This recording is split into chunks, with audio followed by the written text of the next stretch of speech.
Merry meet Annie here. Once not too long ago, which is just to prove that all of my sharings aren't rooted in something that's a decade old, I was in a wonderful discussion with a gaggle of witches. We were talking about the height of the year. I'd mentioned that the year seemed to me to reach its height at Mabon.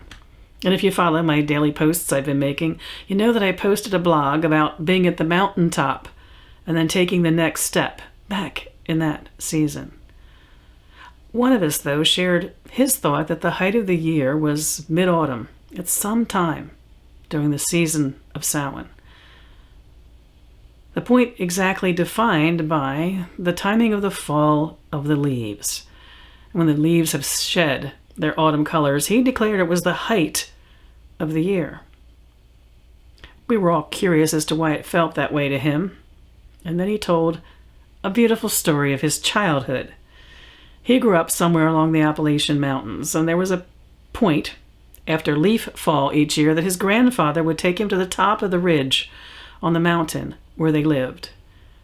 It was a difficult climb for a young boy and an old man, but it was part of the tradition of his family. His grandfather took him there so that, as he put it, they could see the land. Living in the mountains, a view of the horizon was iffy at its best, normally. The mountains themselves blocked the view of it, and even a high plateau in the mountains, the trees blocked the view of the horizon. Until, as he shared with us, a certain tender time after leaf fall. Imagine that young boy and his grandfather high up on that mountain, looking out towards the sun, seeing the land revealed and having a sense of distance that was more expansive than the more limited view of most of the year. That was the time my friend felt as the pinnacle of the year, because it wasn't just about how high up he was, it was about how far he could see. I've often gone to a place like the place he described in my imagination at this time of the year, inspired by what he shared. I can't visit it in reality because, well, I live on the coast, and the reality is my land is almost completely flat. But there have been a few special times in my life when I've had the opportunity along his Appalachian Mountains and also along the Cascades on the opposite coast of the States to experience just as he did. Mostly, though, this is a place I can go to in my imagination. And I can see what he meant. The far-off horizon is visible, and there's a special kind of clarity to the air. Have you considered that the season of Samhain is about the season of far-sightedness? Somewhere along the way, a poem by Patricia Monahan, the same poet I shared that was the story of taking the next step in Mabon, she's quite a loss to our community. This poem of hers is called Hera Alone on the Mountain. It's another exploration of aloneness that I mentioned a couple of days ago, this time from the height of the year, the height of our life. Hera Alone on the Mountain by Patricia Monahan. From this height, I can see everything. I watch the day recede. I watch the light fade into red. I watch the brown leaves fall to earth.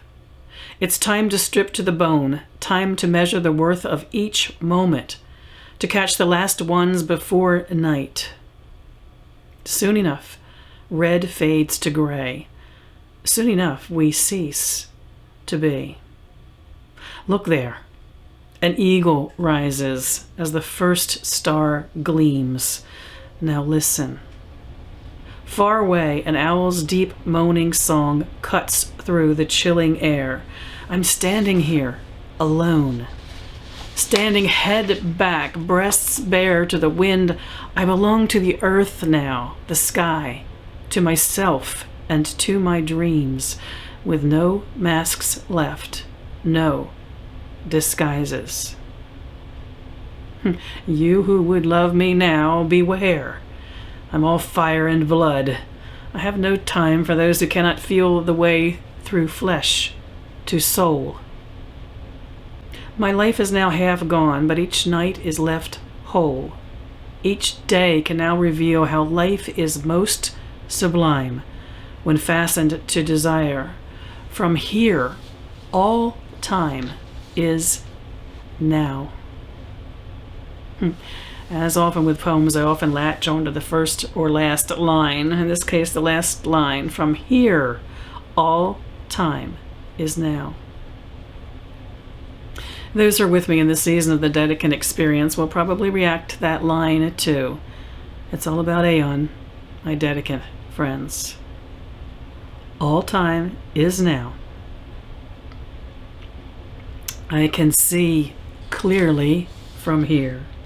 It's all about possibility in the season of Samhain. And in that season, I wish you mirth and reverence. Merry part.